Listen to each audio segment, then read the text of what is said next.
नमस्कार दोस्तों, स्वागत है आप सभी का आपके अपने इस यूट्यूब चैनल पर। जैसा कि फ्रेंड्स हमारा बिहार स्टाइल, बिहार पुलिस और बीएसएससी के लिए जो आपका नियमित क्लास चल रहा है उसके अंतर्गत ये आपका नेक्स्ट वीडियो है, जिसके अंतर्गत हम लोग देखने वाले हैं साइंस के पोर्शन को। साइंस में भी हम लोग बायोलॉजी को देख रहे थे। बायोलॉजी में दोस्तों हम लोग प्लांट टिश्यू के बारे में और उससे संबंधित जो एमसीक्यू थे सारे प्रश्नों को हम लोग देख लिए थे। तो आज का जो हमारा टॉपिक रहने वाला है वो आपका एनिमल टिश्यू यानी कि जंतु उत्तक के बारे में रहने वाला है। तो आज के विषय में हम लोग जंतु उत्तक के बारे में पढ़ेंगे, उसके प्रकारों के बारे में पढ़ेंगे, साथ में एमसीक्यू जो जितने भी प्रश्न अभी तक एग्जाम में पूछे गए उन सभी प्रश्नों को भी देखेंगे। ठीक है, तो वीडियो को चलिए शुरू करते हैं। तो देखिए आज का जो हमारा विषय है आपका एनिमल टिश्यू यानी कि जंतु उत्तक है। ठीक है, ये जो जंतु उत्तक है यानी कि जंतु जो टिश्यू है ये दोस्तों आपकी किस प्राणी में पाया जाएगा, तो ये आपका बहुकोशिकीय प्राणी में पाया जाएगा। बस आपको इतना ही याद रखना है। ठीक है, इसके अलावा बताएं तो आपका जो जंतु जो उत्तक है या जंतु जो आपके उत्तक हैं वो दोस्तों आपका मुख्यतः 4 प्रकार के होते हैं। इसको याद रखिएगा, कितने प्रकार के होते हैं, तो 4 प्रकार के होते हैं।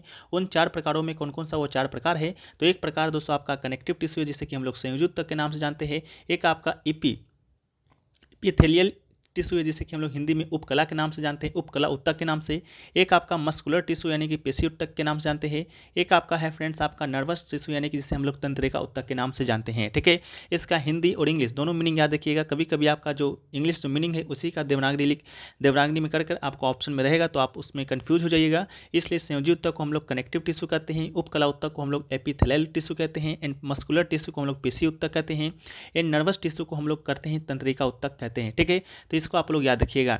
इसके अलावा दोस्तों हम लोग बात करें एपिथेलियल टिश्यू के बारे में। ठीक है, तो एपिथेलियल जो टिश्यू होता है वो दोस्तों आपका त्वचा का जो बाहरी आवरण होता है उसको कवर किया रहता है, इसे हम लोग आपका, ठीक है, इसको याद रखिएगा। इसके अलावा ये सुरक्षा प्रदान करता है। इसके अलावा ये जो आंतरिक भाग को जो ढकने का काम करता है वो दोस्तों आपका एपिथेलियल टिश्यू ही करता है।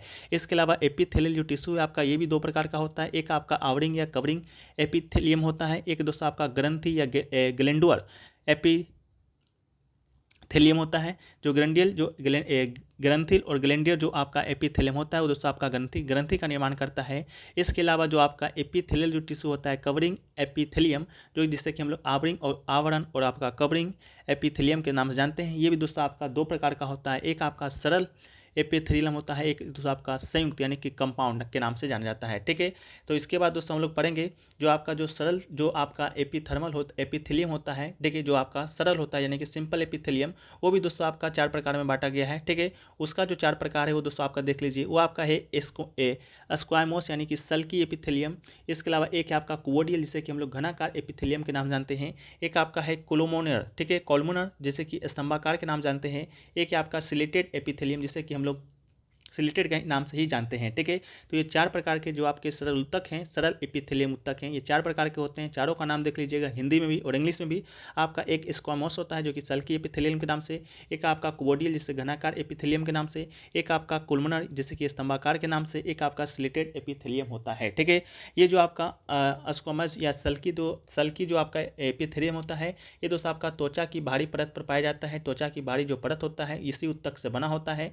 इसके अलावा इसका जो कार्य होता है ये आपका पदार्थों का मिश्रण करता है। तो आपसे डायरेक्ट क्वेश्चन बनेगा कि मिश्रण करने का जो कार्य है कौन से उत्तक के द्वारा होता है, तो सल्की आपको क्लिक करना है। ठीक है, तो पदार्थों का जो मिश्रण करना होता है, एक जगह से दूसरी जगह जो ले जाना होता है वो आपका कौन करता है, तो सल्की एपिथेलियम ही करता है। इसके अलावा दोस्तों ये पाया कहाँ जाएगा, तो ये दोस्तों आपका हृदय में पाया जाता है, रुधिर वाहिनियों में पाया जाता है। इसके अलावा फेफड़ों की कुपिकाओं के चारों तरफ है ये जो आपका एपिथेलियम जो आपका है सल्की वाला वो पाया जाता है। इसके अलावा जो कोवोडियल है यानी कि घनाकार एपिथेलियम है, ये इसका जो आपका आकार होगा आप यहाँ पर देख भी सकते हैं, जैसा कि नाम से ही आपका घनाकार है। ठीक है, इसके अलावा ये कहाँ कहाँ पाया जाएगा, तो आपका लार ग्रंथि में पाया जाता है। इसके अलावा श्वेत ग्रंथि में, इसके अलावा वृक्क नलिकाओं में ये जो आपका एपिथेलियम है आपका पाया जाता है कोवोडियल वाला।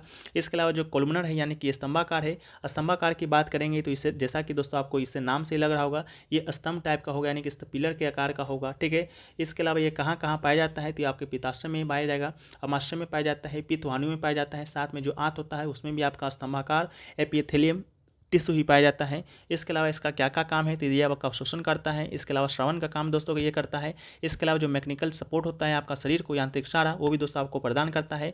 इसके अलावा याद रखिएगा इसमें दोस्तों माइक्रोवेली नाम का एक आपका कोशिका पाया जाता है जिससे कि हिंदी में हम लोग सूक्ष्माणु के नाम से भी जानते हैं। तो आपसे डायरेक्ट पूछा जाएगा जो माइक्रोवेली है वो आपका कहाँ पाया जाता है, तो कॉमनर एपिथेलियम टिश्यू में पाया जाता है।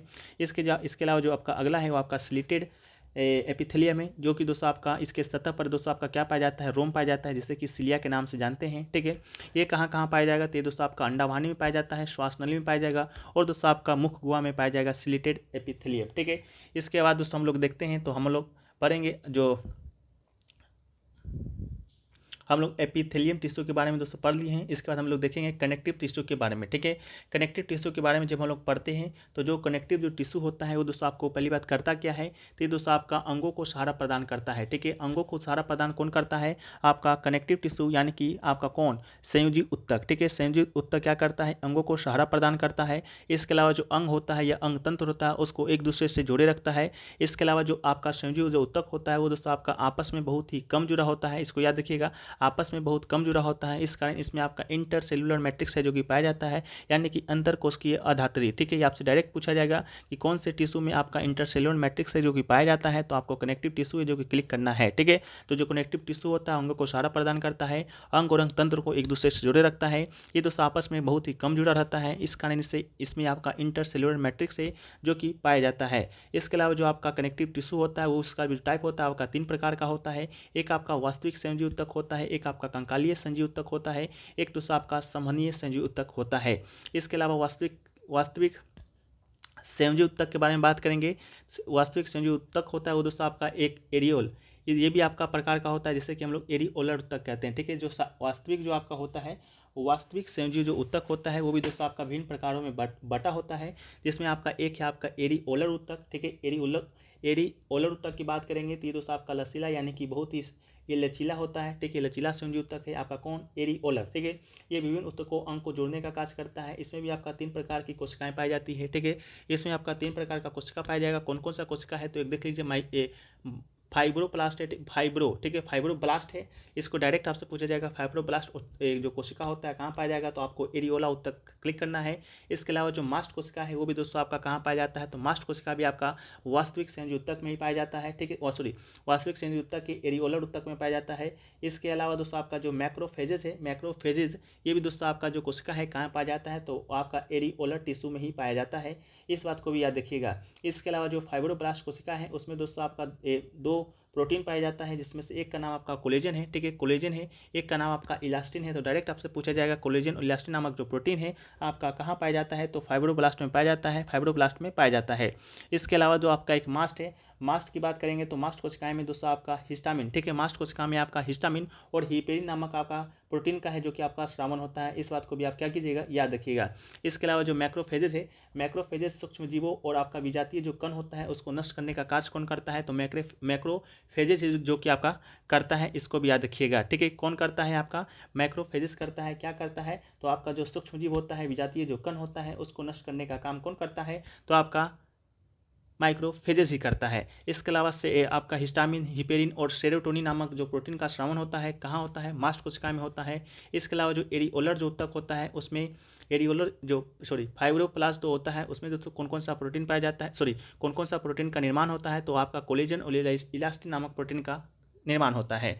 इसके अलावा जो अगला दोस्तों आपका है, आपका वास्तविक संयोजी उत्तक के अगला जो आपका टॉपिक है वास्तविक संयोजी उत्तक के अंतर्गत, वो दोस्तों आपका है एडिपोज टिश्यू। ठीक है, एडिपोज टिश्यू की बात करेंगे तो ये दोस्तों आपका वसा संयोजी उत्तक है, जिसे हिंदी में हम लोग क्या कहते हैं, वसा संयोजी उत्तक के नाम से जानते हैं। ये दोस्तों आपका त्वचा के नीचे और आपका किडनी के चारों तरफ ये उत्तक है जो कि आपका पाया जाता है। कहाँ कहाँ पाया जाता है, त्वचा के नीचे पाया जाएगा और आपका किडनी के चारों तरफ कौन सा उत्तक पाया जाता है, तो आपका ये उत्तक पाया जाता है। इसके कार्य की बात करेंगे तो ये दोस्तों आपका वसा का संश्लेषण करता है, इसके अलावा वसा का संग्रहण करता है। इसके अलावा जो उपापचय है वो दोस्तों आपका एडिपोज टिश्यू ही जो कि करता है।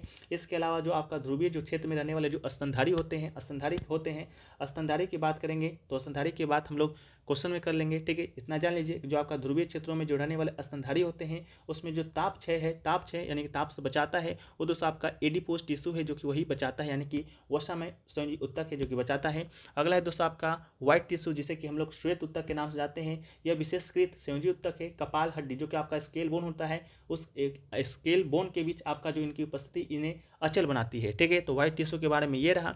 इसके अलावा अगला जो है आपका वो टेंडन है। टेंडन की बात करेंगे तो टेंडन की बात करते हैं तो तो ये दोस्तों आपका घना, मजबूत और आपका तंतुमय उत्तक है। ठीक है, ये आपका घना, मजबूत एवं आपका ये तंतुमय उत्तक है। जो टेंडन होता है, टेंडन जैसे कि इंग्लिश का भी नाम आपका टेंडन ही है, तो टेंडन ही आपको याद रखना है। ये क्या करता है दोस्तों, आपका जो मसल होता है यानी कि मांसपेशी होता है, उसको आपका बोन यानी कि हड्डी से जोड़ने का जो काम करता है वो दोस्तों आपका कौन करता है, तो टेंडन ही करता है। ठीक है, अस्थियों को मांसपेशी से या मांसपेशियों को अस्थि से जो जोड़ने का काम करता है वो दोस्तों आपका टेंडन ही करता है। इसके अलावा जो आपका लिगामेंट होता है, जिसे कि हिंदी में दोस्तों हम लोग स्नायु के नाम से जानते हैं, लिगामेंट की बात करेंगे तो ये भी आपका एक घना, तंतुमय, संयोजित उत्तक है। ठीक है, ये अस्थियों को जोड़ने और जोड़ने का कार्य कौन करता है, यानी कि अस्थियों को अस्थि से जोड़ने का जो कार्य करता है वो दोस्तों आपका कौन करता है, तो आपका ये लिगामेंट ही करता है। ठीक है, इसको भी याद रखिएगा, लिगामेंट ही करता है। इसके अलावा जो आपका अस्थि जो जुड़ा हुआ है, कहाँ कहाँ जुड़ा हुआ है, तो आपका जो गर्दन है, गर्दन में भी दोस्तों आपका अस्थि से अस्थि जुड़ा हुआ है, उससे गर्दन का जो जुड़ा हुआ है आपका किससे हुआ है, तो लिगामेंट टिश्यू के कारण ही हुआ है। इसके अलावा उंगली पैरों को आसानी से आप घुमा पाते हैं, उस कारण घुमा पाते हैं क्योंकि आपका जो अस्थि है जुड़ा हुआ है, किससे जुड़ा हुआ है, तो लिगामेंट से जुड़ा हुआ है। इसके अलावा लिगामेंट में दोस्तों आपका इलास्टिन नामक जो एक प्रोटीन पाया जाता है, इलास्टिन नामक प्रोटीन पाया जाता है जो कि रंगों में आपका पीला होता है, इसको भी आप है जो कि आप याद रखिएगा। ठीक है, इसके अलावा दोस्तों हम लोग पढ़ेंगे आपका संयोजित उत्तक के अंतर्गत आपका कंकाल उत्तक के बारे में। ठीक है, कंकाल उत्तक के बारे में जब हम लोग पढ़ते हैं, ये आपका कंकाल संयोजित उत्तक है। ठीक है, आपका अभी हम लोग कनेक्टिव टिश्यू के अंतर्गत ही आपका जो दूसरा है कंकालीय संयोजी उत्तक, उसके बारे में पढ़ रहे हैं। ये उत्तक शरीर के सभी उत्तकों तथा अंगों को आपस में जोड़ने, अंगों तथा शरीर को आकार प्रदान करने और इसे बनाए रखने का कार्य करता है। कौन करता है, कंकालीय संयोजी उत्तक है जो कि करता है। इसके अलावा जो आपका ब्लड है ये भी दोस्तों आपका क्या है, एक प्रकार का आपका संयोजी उत्तक ही है। ठीक है, ब्लड मानी रक्त को जिससे कि हम लोग हिंदी में रुधिर के नाम से भी जानते हैं, ये भी दोस्तों आपका क्या है, तो आपका क्या है, आपका सॉरी ये भी क्या है, तो ये दोस्तों आपका कनेक्टिव टिश्यू ही है। ठीक है, कौन, आपका ब्लड। ठीक है, ब्लड क्या है, आपका आपका कनेक्टिव टिश्यू ही, इसको भी याद रखिएगा। इसके अलावा इन उत्तकों को जो उत्पत्ति होता है भ्रूण के मिसोडर्म से होता है। शरीर में ये उत्तक हो जब से अधिक पाया जाता है। ठीक है, कौन सा, आपका संयोजी उत्तक। ठीक है, इसके अलावा दोस्तों हम लोग बात करते हैं, इसके बाद दोस्तों हम लोग बात करते हैं कंकालीय संयोजी उत्तक के बारे में। कंकालीय संयोजी उत्तक के बारे में बात करें तो ये शरीर को तथा अन्य उत्तकों को सहारा प्रदान कर उन्हें मजबूती से जोड़ता है। कौन करता है, आपका कंकालीय संयोजी उत्तक है जो करता है। ये दोस्तों आपका दो प्रकार का होता है, एक आपका उपास्थि, ठीक है, एक आपका उपास्थि, एक आपका बोन। ठीक है, एक आपका उपास्थि उत्तक होता है, एक आपका बोन उत्तक होता है। ये दो प्रकार का होता है। कौन होता है, कंकालीय संयोजी उत्तक है जो कि आपका होता है ये। ठीक है, ये शरीर का अंतर कंकाल यानी कि इंडोस्केलेटन बनाता है, इसको भी याद रखिएगा। जो कशेरुकी जो जंतु होता है उसमें जो कशेरुकी जंतु का आपका विशेष लक्षण होता है, यह आपका कोमल अंगों जैसे कि आपका मस्तिष्क हो गया, मस्तिष्क आदि की रक्षा करता है। ये भी दोस्तों आपका दो प्रकार का होता है, एक आपका कार्टिलेज उत्तक जिसे कि हम लोग उपास्थि उत्तक के नाम जानते हैं, एक आपका बोन उत्तक जिसे कि हम लोग किसी के अस्थि उत्तक के नाम से जानते हैं। ठीक है, कार्टिलेज उत्तक की बात करेंगे तो ये एक ठोस परंतु अर्ध कठोर एवं लचीला संयोजी उत्तक है।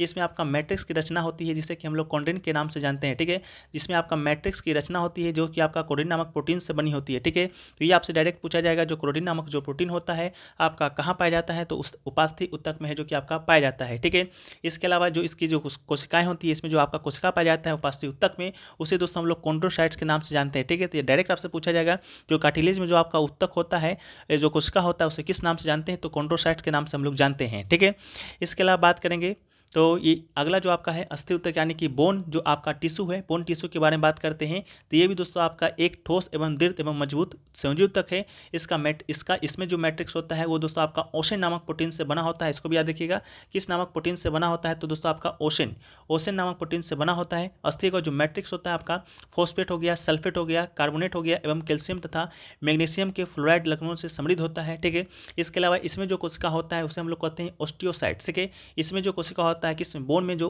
आपका कोशिका होता है उसे हम लोग ऑस्टियोसाइट्स के नाम से जानते हैं। इसके अलावा लंबी एवं मोटी अस्थियों के बीच पाई जाने वाली जो खोखली गुहा का स्थान मज्जू गुहा जैसे कि मैरो कैप्टिज है वो दोस्तों आपका कहलाता है।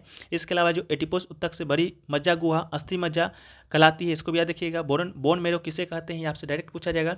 तो बोन मैरो की बात करेंगे तो एडिपोस उत्तक से भरी जो मज्जा गुहा होती है उसी को दोस्तों हम लोग अस्थि मज्जा या बोन मैरो के नाम से जानते हैं। इसके अलावा जो लाल अस्थि मज्जा होता है यानी कि रेड बोन मैरो होता है वो अस्थियों के सिरे के पास पाई जाती है। ठीक है, अस्थियों के सिरे के पास कौन सा पाया जाता है, तो आपका लाल अस्थि मज्जा पाया जाता है। इसके अलावा जो लाल अस्थि मज्जा होता है उसके द्वारा आपका लाल रक्त कोशिकाओं तथा पीली अस्थि मज्जा द्वारा श्वेत रक्त कणिकाओं का निर्माण होता है। ठीक है, इसको भी याद रखिएगा। इसके अलावा हम लोग संयोजी ऊतक के जो अंतर्गत एक आपका वास्तविक संयोजी ऊतक के बारे में पढ़े, दूसरा आपका कंकालीय ऊतक के बारे में पढ़े। अब जो तीसरा टॉपिक है आपका संयोजी ऊतक के अंतर्गत, वो दोस्तों हमारा है तरल ऊतक। ठीक है, वो हमारा है आपका तरल ऊतक। तरल ऊतक की बात करेंगे तो दोस्तों आपका जो रक्त होता है, रुधिर की बात करेंगे, जैसा कि हम लोग पहले बात किए थे कि जो तरल ऊतक है वो दोस्तों आपका क्या है, एक आपका जो ब्लड वो भी दोस्तों आपका क्या है, आपका तरल संयोजी ऊतक है। ठीक है, इनकी कुछ काम है दोस्तों, आपको बता दें इनकी कुछ काम है जो आपका है प्लाज्मा नामक जो द्रव है वो आपका स्वतंत्र रूप से तैरता है। इसके अलावा जो तरल ऊतक होता है वो भी आपका 3 प्रकार का होता है। एक दोस्तों आपका होता है रेड ब्लड सेल्स, दूसरा आपका होता है व्हाइट ब्लड सेल्स और तीसरा दोस्तों आपका होता है प्लेटलेट्स। ठीक है, ये जो आपका तरल संयोजी ऊतक होता है वो भी आपका 3 प्रकार का होता है। कौन कौन सा होता है, तो red blood cells, white blood cells and आपका प्लेटलेट्स होता है। ठीक है, रेड ब्लड सेल्स की बात करेंगे जिससे कि हम लोग इरिथ्रोसाइट्स भी कहते हैं। ये दोस्तों आपके शरीर में 50 से 44 लाख प्रति मिलीमीटर क्यूब में होता है। इसके अलावा दोस्तों आपका जो रेड ब्लड सेल्स होता है वो दोस्तों आपका अस्थिमज्जा में होता है। ठीक है, जिसे कि हम लोग बोन मैरो के नाम से जानते हैं। ठीक है, इसके अलावा बात करेंगे तो आरबीसी का जो कार्यकाल होता है, यानी कि आपका आरबीसी कितने दिनों तक आपका जिंदा रहता है। तो आरबीसी की बात करेंगे तो आरबीसी दोस्तों आपका कितने दिनों तक जिंदा रहता है, तो ये दोस्तों आपका मात्र 120 दिनों तक आपका जिंदा होता है। इसका निर्माण कहाँ होता है, तो अस्थिमज्जा में इसका निर्माण होता है।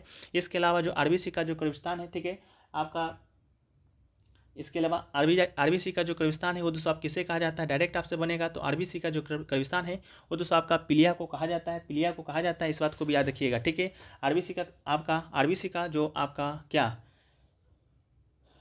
क्रविस्थान किसे कहा जाता है, तो पिलिया को कहा जाता है, क्योंकि जो आरबीसी का जो विनाश होता है आपका पिलिया में ही होता है। ठीक है, इसके अलावा आरबीसी में दोस्तों आपका एक हीमोग्लोबिन, ठीक है, हीमोग्लोबिन नामक पिगमेंट पाया जाता है, जिस कारण इसका जो रंग है वो दोस्तों आपका कौन होता है, लाल होता है। तो आपसे डायरेक्ट पूछा जाता है कि जो लाल रक्त कोशिकाएं होती है, लाल रक्त आपका जो रेड ब्लड सेल्स होता है उसमें क्या पाया जाता है कि उसका रंग लाल होता है, तो हीमोग्लोबिन नामक प्रोटीन है, पिगमेंट है जो कि वर्णक है, वो दोस्तों आपका आरबीसी में पाया जाता है। इसके अलावा आपका व्हाइट ब्लड सेल्स की बात करते हैं। व्हाइट ब्लड सेल्स यानी कि श्वेत रक्त कणिकाओं के बारे में, जिसे कि हम लोग ल्यूकोसाइट्स भी कहते हैं, ये आपके शरीर में 6000 से लेकर 8000 प्रति मिलीमीटर क्यूब में होता है। इसके अलावा इसका जो जीवन काल होता है मात्र 2 से 7 दिनों का होता है। ये जो आपका WC है यानी कि व्हाइट ब्लड सेल्स है वो दोस्तों आपके शरीर में प्रतिरक्षा तंत्र का काम करता है। जितने भी रोग वगैरह होते हैं उसको दोस्तों उससे लड़ने का जो क्षमता है, सहायता है, वो दोस्तों आपका व्हाइट ब्लड सेल्स ही प्रदान करता है।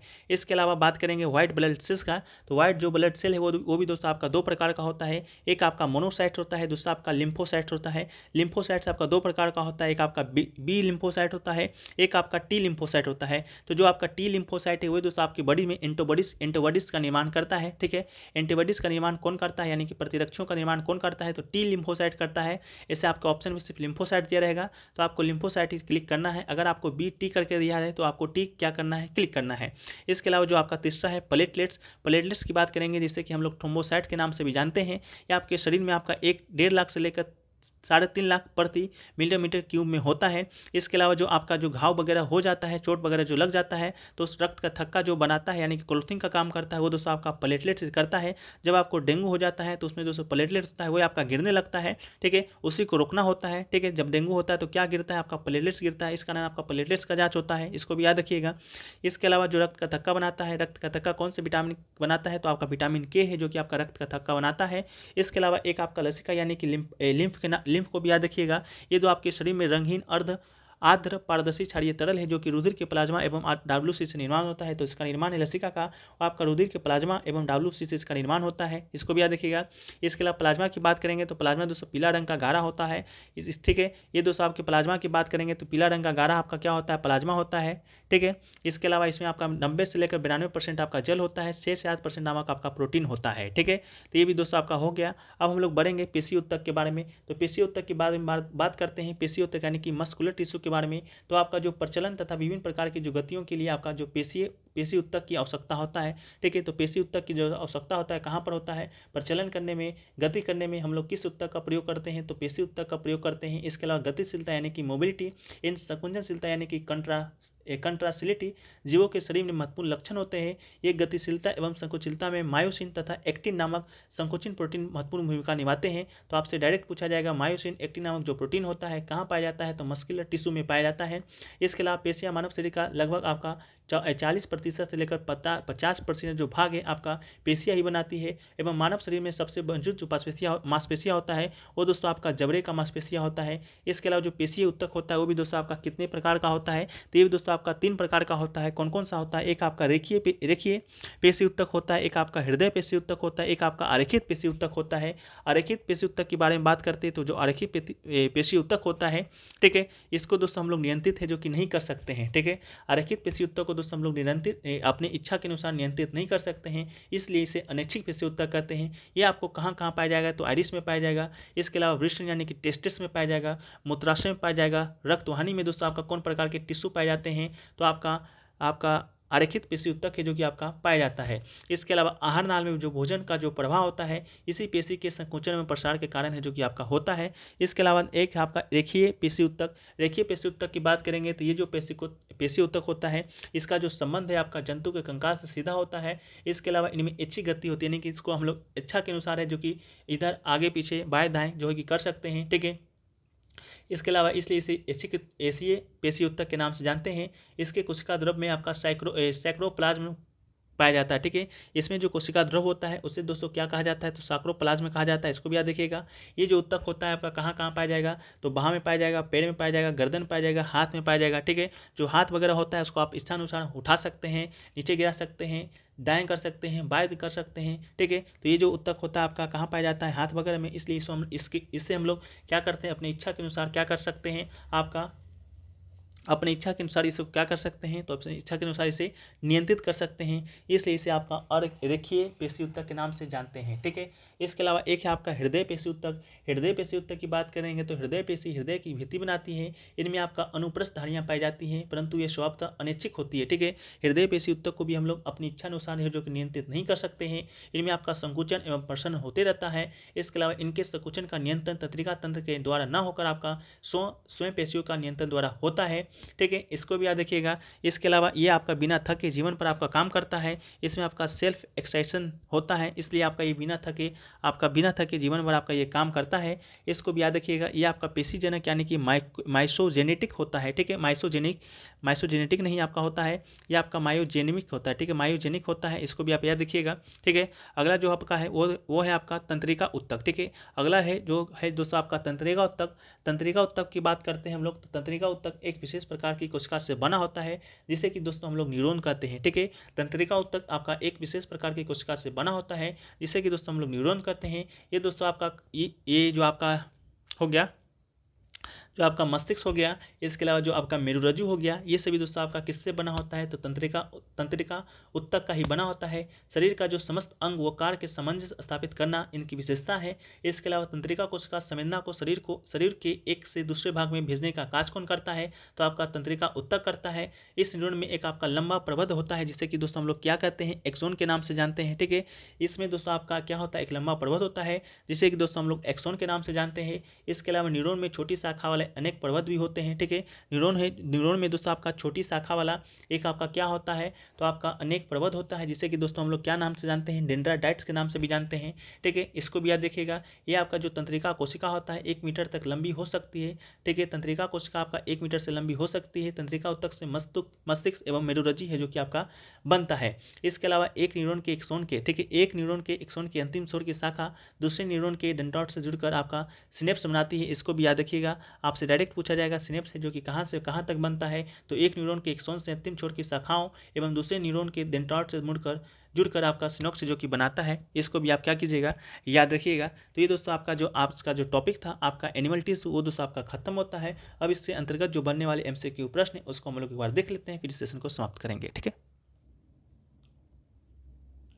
तो सो फ्रेंड्स, आज का जो देखिए हमारा जो पहला जो क्वेश्चन आपका है एनिमल टिश्यू के अंतर्गत, वो दोस्तों आपका क्वेश्चन नंबर 81 है।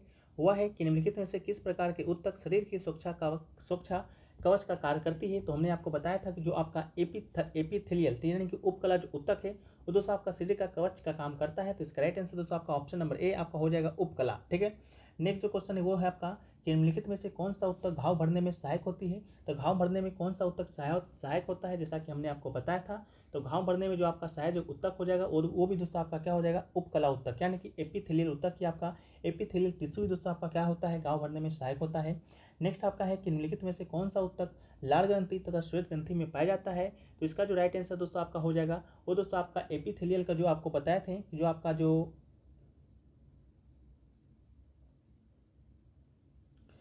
घनाकार, जो आपका घनाकार एपिथेलियम होता है फ्रेंड्स, वो दोस्तों आपका उसमें आपका लाल ग्रंथि और आपका क्या पाया जाता है, श्वेत ग्रंथि पाया जाता है। तो ऑप्शन नंबर जो आपका 3 हो जाएगा, क्यूबोडियल एपिथेलियम इसका राइट आंसर हो जाएगा। नेक्स्ट आपका है कि अंगों के विसरण, श्रवण एवं तथा अवशोषण करने में कौन मदद करता है।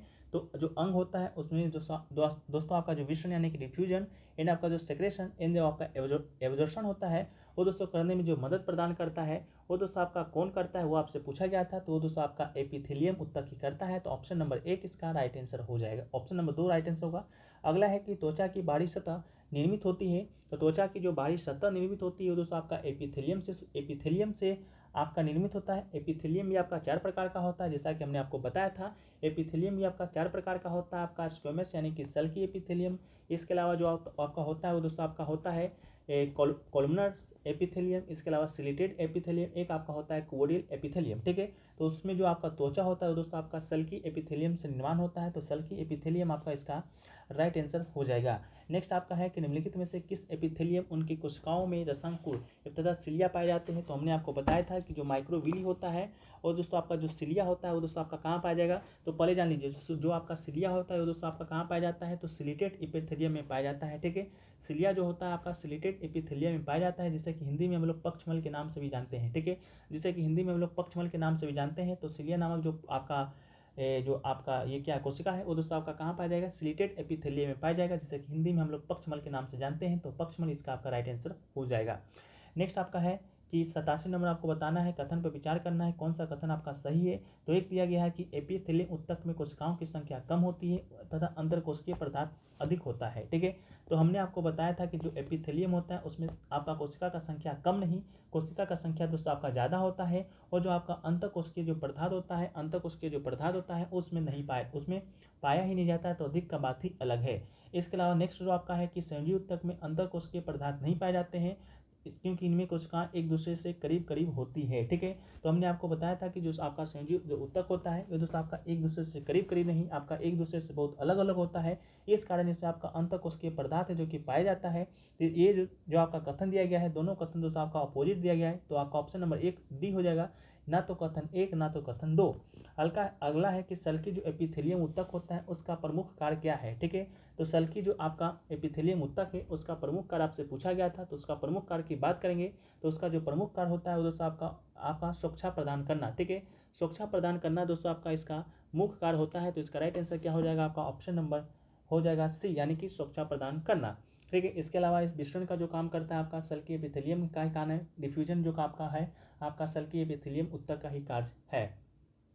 इसके अलावा जो नेक्स्ट आपका है कि पक्षभावी। ठीक है, पक्षभावी की बात करेंगे तो पक्षभावी यानी कि सिलेटेड जो एपिथेलियम है वो आपका कहाँ पाया जाता है। तो सिलेटेड जो एपिथेलियम है दोस्तों आपका कहाँ पाया जाता है। तो हमने आपको बताया था कि सिलेटेड जो एपिथेलियम है वो दोस्तों आपका ट्रेकिया तथा गर्भाशय में पाया जाता है। तो ऑप्शन नंबर डी इसका आपका राइट आंसर हो जाएगा, ट्रेकिया एंड आपका गर्भाशय। नेक्स्ट आपका है क्वेश्चन है वह है फ्रेंड्स की निम्नलिखित में से कौन सा ऊतक आपका है जो कि मांसपेशियों कौन सा ऊतक है जो कि आपका मांसपेशियों, ऊतक, त्वचा एवं मांसपेशियों अथवा दो मांसपेशियों को जोड़ने का काम करता है। तो ये हमने आपको बताया था। तो इसका जो राइट आंसर है वो दोस्तों आपका क्या हो जाएगा, संयोजी ऊतक हो जाएगा। संयोजी ऊतक में भी कौन सा ऊतक होगा, तो दोस्तों आपका एरिओलर। ठीक है, एरिओलर संयोजी ऊतक है जो कि आपका राइट आंसर हो जाएगा। एरिओलर जो संयोजी ऊतक है वो दोस्तों आपका क्या करता है, तो आपका अंगों को जोड़ने का काम करता है, त्वचा एवं मांसपेशियों अथवा दो मांसपेशियों को जोड़ने का काम करता है। तो एरिओलर संयोजी ऊतक इसका राइट आंसर हो जाएगा, ऑप्शन नंबर ए। अगला है कि मोटापा निम्न में से किसकी अधिकता के कारण होता है। तो जो आपका मोटापा जो आपका होगा वो दोस्तों आपका किसकी अधिकता के कारण होगा। तो मोटापा दोस्तों आपका ऑप्शन नंबर बी यानी कि वसा ऊतक के कारण दोस्तों आपका मोटापा होगा। वसा ऊतक को आपके ऑप्शन में वसा ऊतक नहीं दिया जाएगा, आपके ऑप्शन में इंग्लिश नाम एडिपोज दिया जाएगा। ठीक है, एडिपोज दिया जाएगा। तो वसा जो ऊतक है वो दोस्तों आपका क्या है, आपका संयोजी ऊतक का एक एग्जाम्पल है जो कि दोस्तों आपका त्वचा के ठीक नीचे रहता है, जिसे कि हम लोग चर्बी के नाम से जानते हैं। तो मोटापा भी दोस्तों आपका किस कारण होता है, तो वसा ऊतक के कारण ही होता है। अगला है कि निम्नलिखित में से कौन एक शरीर को गर्म रखने के लिए उत्तरदायी होता है। तो आपका शरीर को गर्म रखने के लिए कौन उत्तरदायी होता है, तो ये भी दोस्तों आपका वसा में जो ऊतक होता है वही दोस्तों आपका शरीर को क्या करता है, गर्म रखता है। ठीक है, क्या करता है, आपको गर्म रखता है। नेक्स्ट आपका है वह है कि ऊँट का जो कुबर होता है किस ऊतक का बना होता है। तो ऊँट का कुबर जो होता है वो भी दोस्तों आपका वसा में उत्तक का ही बना होता है, तो वसा में उत्तक इसका राइट आंसर हो जाएगा। ठीक है, नेक्स्ट आपका है कि निम्नलिखित में से किस उत्तक की कोशिकाओं में वसा की बूंदें भरी होती है। तो ये आपसे पूछा गया था किस उत्तक की कोशिकाओं में वसा की जो बूंदें होती है वो आपका भरी होती है। तो वसा की बूंदें दोस्तों आपका वसा संयोजी उत्तक में ही भरा रहेगा, तो एडिपोज उत्तक, एडिपोज टिश्यू इसका राइट आंसर होगा। अगला है कि निम्नलिखित में से कौन सा उत्तक, निम्नलिखित में उत्तक कौन है। तो उत्तक पूछा गया है, तो दोस्तों आपका आमाशय क्या उत्तक है, नहीं है। इसके अलावा यकृत क्या उत्तक है, नहीं है। वृक्क क्या उत्तक है, तो आपका इसका राइट आंसर होगा कि वृक्क भी आपका उत्तक नहीं है। उत्तक मात्र आपका जो ब्लड है यानी कि रुधिर है वो दोस्तों आपका उत्तक है, वो भी किस प्रकार का है, तो संयोजी उत्तक है। इसके अलावा नेक्स्ट आपका है कि निम्नलिखित में से कौन उत्तक का उदाहरण है। तो आपका मस्तिष्क दिया गया था, यकृत दिया गया है, लसिका दिया गया है और आपका आमाशय दिया गया है, जिसमें से हमने आपको लसिका के बारे में यानी कि लैम्प के बारे में बताया था कि दोस्तों आपका एक प्रकार का उत्तक है जो किससे बना होता है, आपका रक्त का प्लाज्मा से बना होता है आपका, और WBC का बना होता है। ठीक है, तो लसिका इसका राइट आंसर है। अगला है निम्नलिखित में से कौन आपका एक संयोजी उत्तक है। तो संयोजी उत्तक की बात करेंगे, तो संयोजी उत्तक की बात करते हैं तो संयोजी उत्तक दोस्तों आपका 9 प्रकार का होता है मुख्यतः, इसको भी याद रखिएगा। 9 प्रकार में दोस्तों आपका जो संयोजी उत्तक होता है वो दोस्तों आपका कौन कौन होता है, तो आपका अस्थि हो जाएगा। अस्थि के अलावा दोस्तों आपका उपास्थि आपका क्या है, संयोजी उत्तक है। उपास्थि के अलावा जो आपका लिंगामेंट होता है वो भी दोस्तों आपका एक संयोजी उत्तक है। लिंगामेंट के अलावा दोस्तों आपका एरी जो ओलर है वो भी दोस्तों आपका क्या है, ये भी आपका संयोजी उत्तक है। इसके अलावा वसा उत्तक भी आपका संयोजी उत्तक है। इसके अलावा जो बोन है वो भी आपका संयोजी उत्तक है। इसके अलावा जो टेंडन है वो भी दोस्तों आपका संयोजी उत्तक है। इसके अलावा दोस्तों आपका जो ब्लड है वो भी दोस्तों आपका संयोजी उत्तक है। और दोस्तों आपका जो लसिका है यानी कि लिम्फ है वो भी दोस्तों आपका क्या है, एक आपका संयोजी उत्तक ही है। इसके अलावा दोस्तों आपका जो रेटिकुलर है वो भी दोस्तों आपका क्या है, आपका संयोजी उत्तक ही है। तो इनमें से आपका स्थि भी है, उपास्थि भी है, लिंगामेंट भी है, तो इसका राइट आंसर इनमें से सभी होगा। अगला है कि निम्नलिखित में से कौन एक शरीर को गर्म रखने हेतु उत्तरदायी है। तो शरीर को गर्म रखने के लिए जो उत्तरदायी है वो दोस्तों आपका वसा में उत्तक है, तो राइट आंसर वसा में उत्तक होगा। अगला है कि श्वेत व्हाइट फाइबर तथा पीला तंतु कहाँ पाया जाता है। तो श्वेत तंतु और पीला जो तंतु है वो दोस्तों आपका कहाँ पाया जाता है, तो ये दोस्तों आपका एरियोलर में पाया जाता है। एरियोलर में पाया जाता है, एरियोलर उत्तक में पाया जाता है, जो कि आपका संयोजी उत्तक का एक प्रकार है। तो एरियोलर इसका राइट आंसर आपका हो जाएगा। ठीक है, इसके अलावा नेक्स्ट है कि क्रोटीन नामक प्रोटीन कहाँ पाया जाता है। तो क्रोटीन नामक जो प्रोटीन है वो दोस्तों हमने आपको बताया था कि जो क्रोटीन नामक जो प्रोटीन है वो दोस्तों आपका कहाँ पाया जाएगा। तो क्रोटीन नामक प्रोटीन आपका उपास्थि में पाया जाता है, कार्टिलेज में पाया जाता है। ठीक है, तो कार्टिलेज इसका राइट आंसर है। अगला है कि टेंडन का निर्माण कहाँ होता है। तो टेंडन का जो निर्माण है वो दोस्तों आपका श्वेत तंतु में उत्तक में होता है यानी कि व्हाइट फाइबर में होता है, तो राइट आंसर ये हो जाएगा। अगला है कि लिगामेंट का निर्माण कहाँ होता है। तो लिगामेंट की बात करेंगे, लिगामेंट का जो निर्माण है वो भी दोस्तों आपका कहाँ होता है, तो आपका रेटिकुलर संयोजी उत्तक में होता है। ठीक है, लिगामेंट का निर्माण कहाँ होता है, तो आपका जलावत संयोजी उत्तक में होता है, तो ऑप्शन नंबर सी इसका राइट आंसर है। अगला है कि टेंडन तथा लिगामेंट किस प्रकार के उत्तक है। तो टेंडन और लिगामेंट दोस्तों आपका क्या है, संयोजी उत्तक का उदाहरण है, तो ऑप्शन नंबर ए इसका राइट आंसर है। अगला है निम्नलिखित कथन पर विचार करना है। कथन एक दिया गया है कि टेंडन मांसपेशियों को अस्थि से अथवा दूसरी मांसपेशी से जोड़ता है। तो टेंडन जो है वो दोस्तों आपका अस्थि से मांसपेशी को जोड़ता है, बिल्कुल राइट आंसर है। अगला है कि जो लिगामेंट है आपका हड्डियों को हड्डी से जोड़ता है। तो लिगामेंट दोस्तों आपका हड्डी को हड्डी से जोड़ता है, ये भी दोस्तों आपका राइट आंसर है। तो ऑप्शन नंबर जो 2 सी हो जाएगा, 1 और 2 दोनों आपका राइट आंसर है। अगला है कि सेबेशियम ग्रंथियाँ कहाँ पाई जाती है। तो जो आपका सेबेशियम जो ग्रंथि है वो दोस्तों आपका कहाँ पाया जाता है। तो दोस्तों आपका स्तनियों की त्वचा के डर्मिस में पाया जाता है, इसको भी याद रखिएगा। सेबेशियम नामक जो ग्रंथि है वो आपका कहाँ पाया जाएगा, तो स्तनियों के त्वचा के डर्मिस में पाया जाएगा। अगला है कि लेक्रामाइल ग्रंथि क्या स्रावित करती है। तो जो लेक्रामाइल जो ग्रंथि है दोस्तों आपका आंसू स्रावित करता है, वो आपका आंखों में पाया जाता है। अगला है कि किस उत्तक से तलवे, खूर और सिंग बने होते हैं। तो जो आपका उत्तक, जो आपका तलवा है, खूर है और जो सिंग है वो दोस्तों आपका क्रिएटिन नामक उत्तक का बना होता है। तो ऑप्शन नंबर सी आपका क्रिएटिन इसका राइट आंसर हो जाएगा। ठीक है, इसके अलावा जो अगला है वो दोस्तों आपका है कि ओस्टियोब्लास्ट नामक कोशिका उपस्थित रहता है। तो ओस्टियोब्लास्ट नामक जो कोशिका है कहाँ उपस्थित रहता है, हमने अभी आपको बताया था कि जो ओस्टियोब्लास्ट आपका जो नामक कोशिका है वो दोस्तों आपका कहाँ उपस्थित रहता है। तो ओस्टियोब्लास्ट जो नामक कोशिका है वो दोस्तों आप लोग कमेंट सेक्शन में बता सकते हैं कि जो ओस्टियो नामक जो कोशिका है कहाँ पाया जाएगा, तो आपका अस्थि में पाया जाएगा। नेक्स्ट आपका है कि कॉन्ड्रियोब्लास्ट नामक कोशिका कहाँ पाया जाता है। तो जो कॉन्ड्रियोब्लास्ट नामक जो कोशिका है वो दोस्तों आपका ये भी आपका कहाँ पाया जाएगा, तो उपास्थि में ही पाया जाएगा यानी कि बोन मैरो में पाया जाएगा। ठीक है, अगला है आपका कि मास्ट कोशिका कहाँ पाया जाता है। तो जो आपका जो मास्ट कोशिका है वो दोस्तों आपका कहाँ पाया जाता है, तो आपका मास्ट कोशिका कहाँ पाया जाता है, तो आपका संयोजी उत्तक में पाया जाता है। संयोजी उत्तक में भी कहाँ, वास्तविक संयोजी उत्तक में भी। अगर आपसे वास्तविक संयोजी उत्तक में भी पूछे कहाँ, तो आपका एरियोलर उत्तक में पाया जाता है। तो जो आपका मास्ट कोशिका है वो दोस्तों आपका कहाँ पाया जाएगा, तो दोस्तों आपका संयोजी उत्तक में पाया जाता है। तो संयोजी उत्तक इसका राइट आंसर हो जाएगा। ठीक है, इसके अलावा जो नेक्स्ट आपका है प्रश्न है, नेक्स्ट आपका है वह है कि एरियोलर ऊतक में पाए जाने वाले जो निम्नलिखित में से कौन रुधिर वाहिनियों को फैलाने के लिए प्रोटीन हिस्टामिन स्रावित करता है। ठीक है, तो प्रोटीन हिस्टामिन क्या आपका पूछा गया है, हिस्टामिन स्रावित करता है। तो हिस्टामिन दोस्तों आपका कौन स्रावित करता है, तो आपका मास्ट कोशिकाएं हैं जो कि दोस्तों आपका क्या स्रावित करता है, आपका हमने आपको बताया था कि हिस्टामिन नामक जो प्रोटीन है वो दोस्तों आपका कौन स्रावित करता है, मास्ट कोशिका स्रावित करता है। इसके अलावा दोस्तों आपका हिस्टामिन जो आपका मास्ट कोशिका है हिपेरिन नामक प्रोटीन भी आपका स्रावित करता है, हमने आपको बताया था। हिपेरिन नामक कोशिका हिपेरिन नामक जो कोशिका प्रोटीन है ये भी स्रावित करता है। इसके अलावा आपका हिस्टामिन नामक प्रोटीन भी स्रावित करता है। इसके अलावा जो मैक्रोफेजेज है वो भी दोस्तों आपका कौन स्रावित करता है, तो आपका ऑप्शन नंबर बी यानी कि मास्ट कोशिका ही स्रावित करता है। ठीक है, मास्ट कोशिका कहाँ पाई जाती है, तो आपका संयोजी ऊतक में पाया जाता है। इसके अलावा जो केंड्रोब्लास्ट नामक जो कोशिका है वो कहाँ पाया जाएगा, तो अस्थि में पाया जाएगा। इसके अलावा ऑस्टियोब्लास्ट नामक कोशिका आपका अस्थि में पाया जाएगा। ठीक है, जो नेक्स्ट आपका है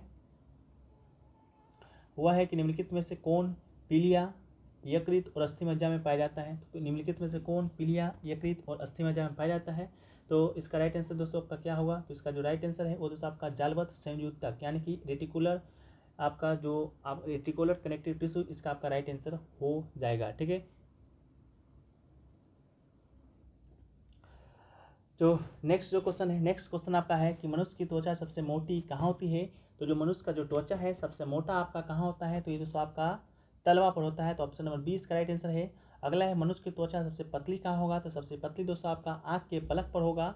अगला है कि वृद्धावस्था में त्वचा में झुर्रियाँ पड़ जाती है, इसका क्या कारण है, तो इसका कारण है कि आपका चमड़ में वसा ऊतक की कमी हो जाता है, इस कारण आपका वृद्धावस्था में जो त्वचा है वो दोस्तों आपका झुर्रियाँ पड़ जाता है।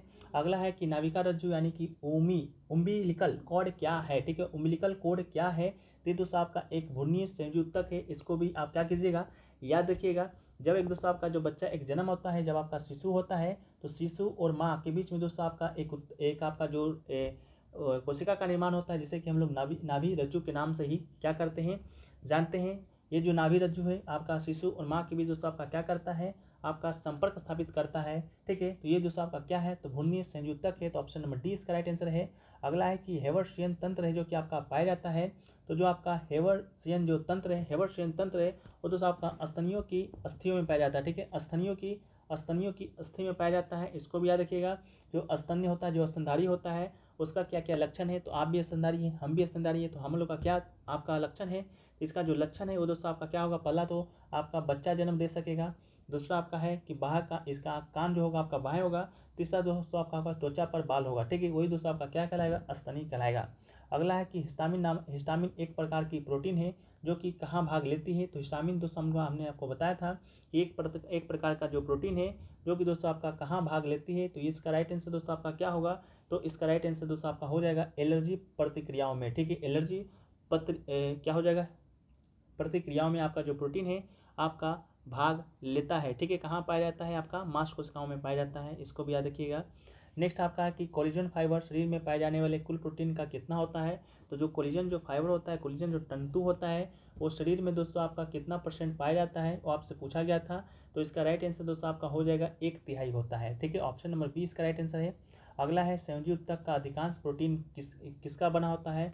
तो जो संयोजी जो ऊतक होता है उसका अधिकांश प्रोटीन आपका कोलेजन से बना होता है। अगला है कि बाह्यकर्ण में पाए जाने वाला अंतःकंकाल है। तो बाह्यकर्ण में जो आपका पाए जाने वाला जो अंतःकंकाल है वो दोस्तों आपका उपास्थि है यानी कि कार्टिलेज से बना हुआ है। तो ऑप्शन नंबर ए इसका राइट आंसर है। अगला है शरीर अंगों में गति के लिए जिम्मेदार ऊतक है। तो शरीर अंगों में गति के लिए जो आपका ऊतक है वो दोस्तों आपका पेशी ऊतक है जो कि आपका जिम्मेदार है। तो पेशी ऊतक यानी कि मस्कुलर जो टिश्यू है वो दोस्तों आपका जिम्मेदार होता है। अगला है आपका वह है कि सार्कोप्लाज्म नामक तरल कहाँ पाया जाता है। तो सार्कोप्लाज्म जो नामक तरल पदार्थ है वो दोस्तों हमने आपको बताया था कि सार्कोप्लाज्म नामक तरल पदार्थ है वो दोस्तों आपका कहाँ पाया जाएगा, तो आपका पेशी ऊतक में ही आपका पाया जाता है। तो आपका पेशीय ऊतक ही आपका इसका क्या होगा, राइट आंसर हो जाएगा। अगला है कि अरेखित तथा रेखित ऊतक मूल रूप से किस प्रकार का ऊतक है। तो अरेखित जो अरेखित ऊतक है वो दोस्तों आपका पेशी ऊतक यानी कि मस्कुलर टिश्यू का ही क्या है, आपका उदाहरण है। ठीक है, जो नेक्स्ट आपका है वह है कि जो आपका नेत्र के आइरिस में पाए जाने वाला ऊतक कौन है। तो नेत्र के आइरिस में नेत्र को हम लोग क्या कर सकते हैं, अपने इच्छानुसार उसको कंट्रोल नहीं कर सकते हैं। तो नेत्र का जो ऊतक होगा वो दोस्तों आपका अरेखित पेशी होगा। ठीक है, अरेखित ऊतक होगा। तो इसका राइट आंसर दोस्तों आपका क्या हो जाएगा, अरेखित हो जाएगा। नेक्स्ट आपका है कि इंटर कैलेटेड डिस्क उपस्थित होते हैं, तो इंटर कैलेटेड जो आपका डिस्क है वो दोस्तों आपका हृदय पेशी में उपस्थित होता है, तो हृदय पेशी इसका राइट आंसर है। अगला है कि निम्नलिखित में से कौन सी पेशी ऐच्छिक पेशी है, तो ऐच्छिक पेशी की बात करेंगे तो कौन सी पेशी है, तो रेखित पेशी दोस्तों आपका ऐच्छिक है, रेखित पेशी दोस्तों आपका ऐच्छिक क्यों है, क्योंकि इसको हम लोग अपने इच्छा के अनुसार उसको क्या कर सकते हैं, कंट्रोल कर सकते हैं, जैसा कि हाथ हो गया, पैर हो गया, ठीक है, आर्म हो गया, ठीक है, इस प्रकार हम लोग इसको क्या कर सकते हैं, कंट्रोल कर सकते हैं। अगला है कि आहार नाल को एक भाग से दूसरे भाग में भोजन का प्रवाह किस पेशी के संकुचन के प्रसार के कारण होता है, तो आहार नाल के एक भाग से दूसरे भाग में जो भोजन का प्रवाह होता है वो दोस्तों आपका अरेखित पेशी के कारण होता है, तो ऑप्शन नंबर बी इसका राइट आंसर होगा, अरेखित पेशी। अगला है कि मायोफाइब्रिल नामक रचना किस ऊतक में पाया जाता है, तो हमने आपको बताया था कि जो मायोफाइब्रिल जो नामक जो आपका रचना है वो दोस्तों आपका किस में पाया जाएगा, तो पेशी ऊतक में है जो कि आपका पाया जाता है, ठीक है, कहाँ पाया जाएगा, तो पेशी ऊतक में आपका पाया जाता है। नेक्स्ट क्वेश्चन है आपका कि निम्नलिखित में से किस पेशी से थकान उत्पन्न नहीं होता है, तो थकान उत्पन्न की बात करेंगे तो ये दोस्तों आपका थकान उत्पन्न नहीं होता है, तो दोस्तों आपका हृदय, ठीक है, हृदय पेशी में यानी कि कार्डियक पेशी में, ठीक है। अगला है कि शरीर के कुल भार का लगभग 50% जो भार होता है वो आपका किसका होता है, तो शरीर के जो आपका शरीर का जो भार होता है लगभग जो 50% होता है वो किसका होता है, तो हमने आपको बताया था कि ये दोस्तों आपका रेखित पेशी का होता है, तो right answer option number A होगा। अगला है कि संवेदना का चालन शरीर के एक भाग से दूसरे भाग में होता है, संवेदना का जो चालन होता है एक भाग से दूसरे भाग में होता है, तंत्रिका ऊतक से होता है, ठीक है, ये भी हमने आपको बता चुका है। एक बार वीडियो को और देख लीजिएगा अगर आपको नहीं समझ में आए तो। अगला है कि तंत्रिका ऊतक की इकाई क्या है, तो न्यूरॉन आपका तंत्रिका ऊतक का क्या है, आपका इकाई है। अगला है कि मनुष्य के शरीर में सबसे लंबी कोशिका होती है, तो मनुष्य के शरीर में सबसे लंबी कोशिका की बात करेंगे तो दोस्तों आपका कहाँ होता है, तंत्रिका कोशिका ही होता है, ऑप्शन नंबर सी है।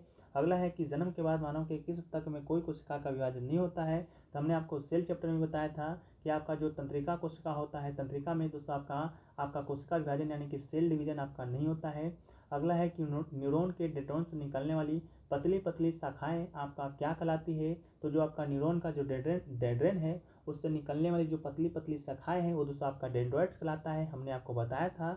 अगला है कि रेनिवियर का नोड है जो कि आपका कहाँ पाया जाता है, तो रेनिवियर का जो नोड है वो दोस्तों आपका कहाँ पाया जाएगा, तो आपका तंत्रिका तंत्र में पाया जाएगा यानी तंत्रिका ऊतक में पाया जाएगा रेनिवियर का नोड।